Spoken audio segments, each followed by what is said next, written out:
Saudara Polisi Militer Angkatan Laut Poma Loksemawe menggelar reka adegan kasus pembunuhan yang dilakukan oleh Oknum TNI AL terhadap seorang agen mobil di Aceh Utara pada Rabu pagi. Rekonstruksi tersebut memperagakan 47 adegan mulai dari pertemuan pelaku dengan korban hingga upaya pelaku untuk menghabisi nyawa korban. Rekonstruksi atau reka adegan kasus pembunuhan yang dilakukan oleh Oknum TNI Angkatan Laut yang bertugas di Lanal Loksemawe terhadap Hasfiani alias Imam, seorang agen mobil di Aceh Utara, berlangsung secara terbuka dan turut dikawal ketat oleh Polisi Militer Angkatan Laut dan aparat kepolisian.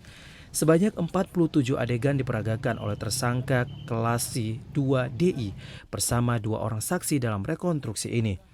Mulai dari pertemuan antara pelaku dan korban, melakukan uji kelayakan mobil, hingga pelaku menembak mati korban pada bagian wajah sebelah kanan.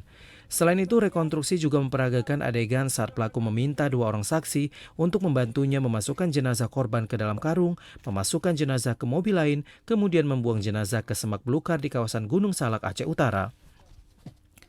Rekonstruksi dilanjutkan dengan adegan upaya korban menghilangkan barang bukti, membuang telepon genggam korban, dan senjata yang digunakan ke laut. Seluruh adegan tersebut berlangsung di perumahan bekas PT ASEAN, Satuan Radar Lanal Loksemawe, hingga jembatan menuju Pelabuhan Kerungkuku. Komandan Detasemen Polisi Militer Angkatan Laut Loksemawe, Mayor Laut PM A. Napi Tupulu menyebutkan pihaknya menginginkan agar perkara ini dapat diselesaikan secepatnya. Hal itu terlihat dengan rekonstruksi langsung dilakukan beberapa hari setelah kejadian untuk melengkapi berkas perkara yang akan dilimpahkan ke auditor militer. Penyidik dari Kepolisian Militer Angkatan Laut dalam hal ini ingin perkara ini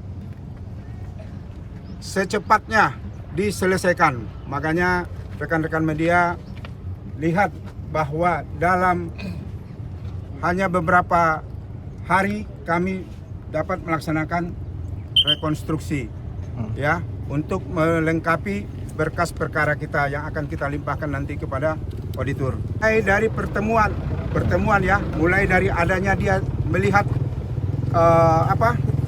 chattingan di Facebook ya.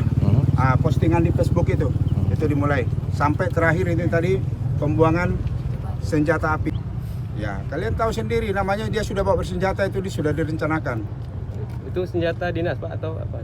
Senjata dia beli sendiri, rakitan ya. Rakitan. Dirinya menambahkan bahwa tidak ditemukan fakta baru dalam rekonstruksi ini, namun diketahui senjata yang digunakan pelaku bukan senjata dinas, melainkan senjata rakitan yang dibeli pelaku di Lampung. Dari Loksemawe, Fajar Sidik, TVRI melaporkan.